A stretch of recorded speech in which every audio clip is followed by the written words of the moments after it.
विधानसभा का रण, क्योंकि जम्मू कश्मीर में विधानसभा चुनाव को लेकर इन दिनों प्रचार अभियान जोरों पर है। नए चुनावी माहौल में नेशनल कॉन्फ्रेंस हो, पीडीपी हो जैसी कश्मीर की जो रीजनल पार्टीज हैं, वो वोटर्स को अपने पक्ष में करने के लिए नई नई स्ट्रैटेजी कर रही हैं।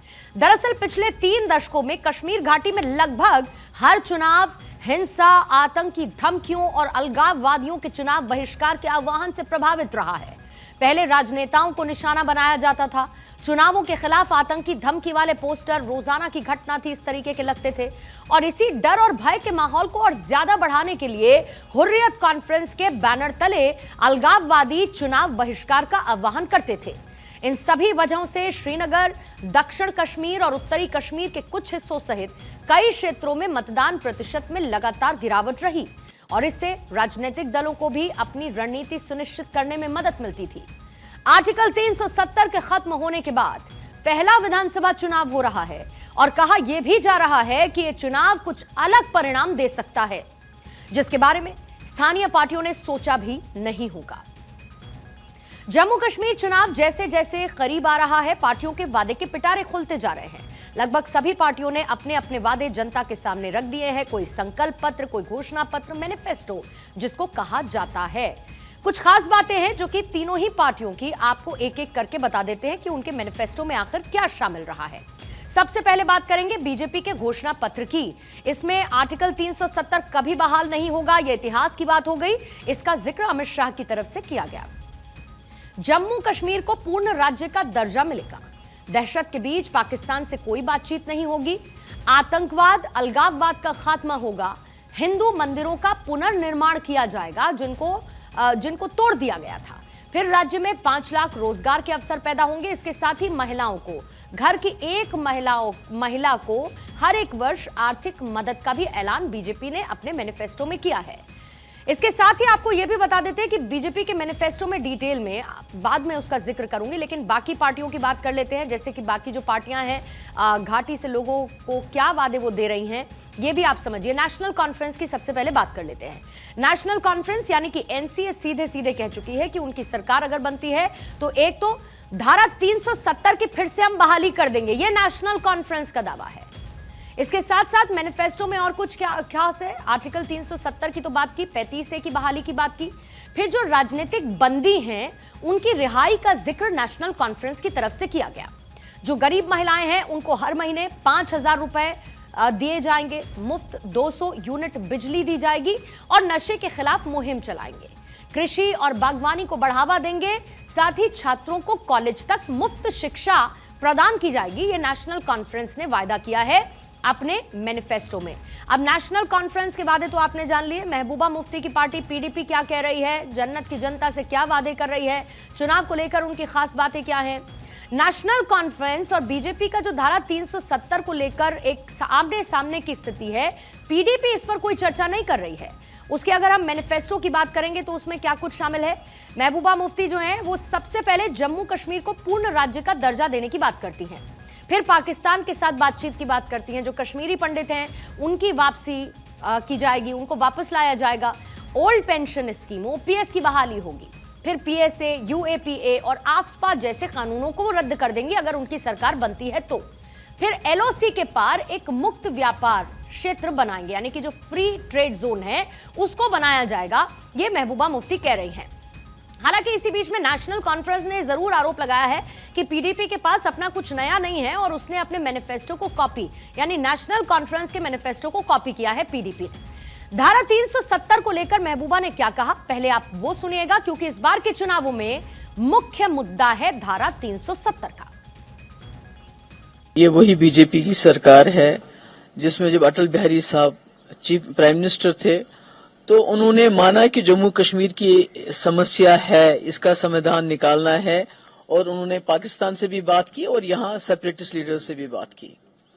मतलब यह है कि एक मुद्दा है, जम्मू कश्मीर की एक प्रॉब्लम है और 370 जम्मू कश्मीर और मुल्क के बीच में एक पुल। अब उन्होंने वो पुल तोड़ दिया। उन्होंने खुद देखा कि क्या मतलब मामलात हो गए यहाँ पर। पार्लियामेंट इलेक्शन में उन्होंने देखा किस तरह नॉर्थ कश्मीर में लोगों ने प्लेबिसाइट सेंटिमेंट के ऊपर वोट डाले। अब होम मिनिस्टर साहब को ये सोचना है जैसे हमारी जमात ये मानती है कि जम्मू कश्मीर की समस्या है जिसका समाधान इस मुल्क के आइन के अंदर निकालना है। तो अगर वो आइन की जो एक कड़ी है 370 उसको तोड़ना चाहते हैं तो फिर वो मेरे ख्याल में जो अमित शाह साहब जो है वो सेपरेटिस्ट की बात कर रहे हैं, क्योंकि सेपरेटिस्ट तो 370 को नहीं मानते हैं। फिर अमित शाह साहब ही नहीं मानते, तो फर्क क्या है सेपरेटिस्ट में? तो आपने सुना महबूबा मुफ्ती को, साथ ही कई आरोप प्रत्यारोप का दौर भी जारी है और दूसरी तरफ मैनिफेस्टो भी जारी हो चुके हैं पार्टियों की तरफ से। जाहिर बात है कि जम्मू कश्मीर में जो चुनाव होने वाला है वो अपने आप में इसीलिए दिलचस्प होगा क्योंकि 10 साल बाद लोकतंत्र की तस्वीर एक बार फिर से वहां पर चुनावों के माध्यम से नजर आएगी। हमारी पॉलिटिकल एडिटर आदिति नागर इस पर और ज्यादा जानकारी के साथ इस वक्त जुड़ चुकी हैं। आदिति, सारी पार्टीज की तरफ से अपने अपने वायदे जनता के सामने रख दिए गए हैं, लेकिन सबसे बड़ी बात यह कि जनता को, जो कश्मीर की जनता है, उसको सबसे ज्यादा कन्विंस कौन से चुनावी मुद्दे कर रहे हैं, उसके सेंटर में घूमता हुआ एक धारा 370 और 35 से नजर आता है। बीजेपी विपक्ष पर हमलावर है कुछ सवालों के साथ, खासतौर पर राहुल गांधी, लेकिन अमित शाह साफ कह चुके हैं कि 370 इतिहास की बात हो चुकी है और 370 फिर कभी अब लौटेगा नहीं। पूर्णिमा, एक बार ये जिसमें आपने कहा कि क्या मुद्दे रहेंगे, लेकिन उस सेंटिमेंट को समझ लेते हैं। 2014 से पहले जब चुनाव हुआ करते थे, आम चुनाव या कई बार प्रदेशों के चुनाव होते थे, लेकिन दूसरे प्रदेशों के लोगों को इसका फर्क भी नहीं पड़ता था। आम चुनाव होते थे, लोग चुनाव में वोट करने जाते थे, नतीजे आ जाते थे, उसके बाद 5 साल तक शायद इतना जिक्र नहीं होता था कि सरकार है, विपक्ष है, तमाम मुद्दों को लेकर। 2014 के बाद नरेंद्र मोदी की सरकार आती है और नरेंद्र मोदी की सरकार में तो पहले 5 साल के कार्यकाल में जितने भी चुनाव आते हैं, ऐसा लगता है कि पूरा देश उन चुनाव के नतीजों की प्रतीक्षा में है। फिर 2029 आता है, 370 होता है, तो कहीं न कहीं पूरा देश, हर जो चुनाव, किसी भी राज्य के चुनाव में आपने देखा होगा, राजस्थान में अगर चुनाव है तो उत्तर प्रदेश का आदमी बात कर रहा है, असम में अगर चुनाव है तो महाराष्ट्र का आदमी भी उस पर जिक्र कर रहा है। तो अब इस देश में कोई भी चुनाव हो, चर्चाएं बहुत होती हैं और जब चर्चाएं होती हैं तो वो राजनीतिक दिशाएं देती हैं। अब ये भारतीय जनता पार्टी ने ही ट्रेंड शुरू किया है कि चाहे चुनाव पंचायत का हो, चाहे देश का चुनाव हो, सभी की भागीदारी चाहिए, उसमें चर्चा चाहिए। लेकिन जम्मू कश्मीर का चुनाव कुछ अलग है, उससे बहुत ज्यादा है। ये बात सही है कि हर चुनाव परसेप्शन तय करता है। आम चुनाव से पहले मध्य प्रदेश, छत्तीसगढ़, राजस्थान के चुनाव के नतीजों ने एक परसेप्शन तय किया था, भले ही नतीजे उस तरीके से नहीं आए। अब ये कहा जा रहा है कि 2024 के आम चुनाव के बाद का जो चुनाव है हरियाणा और जम्मू कश्मीर का, वो एक और राजनीतिक हवा को तय करेगा। लेकिन यहाँ पर जम्मू कश्मीर का चुनाव अलग है। ये भारतीय जनता पार्टी है जिसमें अटल जी से लेकर अडवाणी जी से लेकर अगर हम जनसंघ की बात करें तो 370 का जिक्र आता रहता था। और अब जब 2019 में 370, 14 में भी 370 एक मुद्दा था, 19 में 370 करने के बाद भी वो मुद्दा था और 2024 में भी वो मुद्दा था। लेकिन अब अमित शाह ने क्या कहा? अमित शाह ने कहा कि ये पहली बार होगा जब तिरंगे के नीचे चुनाव होंगे। जब कई बार होता था कि कभी कौन सा झंडा था, कभी कौन सा चिन्ह होता था, लेकिन इस बार तिरंगे के नीचे। तो इस बार जम्मू कश्मीर का चुनाव ना सिर्फ जम्मू कश्मीर की जनता का मूड बताएगा, बल्कि देश में एक मैसेज देगा कि जो कुछ जम्मू कश्मीर में हुआ उसके साथ साथ बीजेपी के लिए क्या परसेप्शन है। अब ऐसे में देखिए, भारतीय जनता पार्टी और विपक्ष जो है, जिसमें अगर बात करें पीडीपी, एनसीपी, ये 370 प्रो और 370 एंटी, यही पूरा गेम है। अब देखिए सेंटिमेंट जो है लोगों का, पूर्णिमा, उसमें यही होगा कि कई लोग हैं जो नहीं चाहते होंगे कि हमारे बच्चे दोबारा पत्थर पकड़े, हमारे बच्चे दोबारा अलगाववादियों के बीच में जाएं, पत्थरबाजी हो या हमारा घर, या कभी इस बात का डर हो कि अब कर्फ्यू लग जाए। आपको याद होगा अमित शाह ने एक बात याद दिलाई कल मैनिफेस्टो जारी करते हुए, उन्होंने कहा कि राहुल गांधी भूल गए हैं कि आधे से ज्यादा समय राष्ट्रपति शासन लगा रहता था जम्मू कश्मीर में, और अगर बचे हुए टाइम में कर्फ्यू लगा रहता था। तो उस कर्फ्यू के बाहर की जिंदगी भारतीय जनता पार्टी ने दिखाई है। और भारतीय जनता पार्टी ने ये कहा, अमित शाह ने, कि लोग तय कर चुके हैं कि आतंकवाद नहीं चाहिए। साथ में ट्रेड का भी जिक्र किया। तो अब देखिए, ट्रेड में उन्होंने कहा कि ट्रेड तब होगा जब आतंकवाद थमेगा, और आतंकवाद और वार्ता साथ साथ नहीं होगी। तो अगर कुल मिला के बात करें तो भारतीय जनता पार्टी बेसिक मुद्दों के साथ आगे बढ़ रही है। लेकिन इसमें एक और परसेप्शन की बात है अदिति, जरा उसको लेकर भी थोड़ी क्लैरिटी ले लेते हैं कि चाहे नेशनल कॉन्फ्रेंस हो या फिर पीडीपी हो, ये 370 का मुद्दा या पाकिस्तान के साथ ट्रेड करने का मुद्दा, ये कुछ ऐसे इश्यूज हैं जो कि डिसाइड करती है सेंट्रल गवर्नमेंट, दिल्ली में बैठी सरकार। फिर विधानसभा चुनावों के दौरान वहां की रीजनल पार्टीज अपने मैनिफेस्टो में इनको शामिल क्यों कर रही हैं? फिर दूसरी तरफ है राहुल गांधी, जो जब वहां पर चुनावी रैली करने के लिए जाते हैं तो कहते हैं कि हम आपका स्टेटहुड वापस दिलवा देंगे, जबकि वो भी सेंटर इशू है। और खुद अमित शाह इस बात का जिक्र कर चुके हैं और सुप्रीम कोर्ट की प्रोसीडिंग्स भी हैं कि जब हालात वहां पर सामान्य हो जाएंगे तो स्टेटहुड वापस मिल जाएगा घाटी को।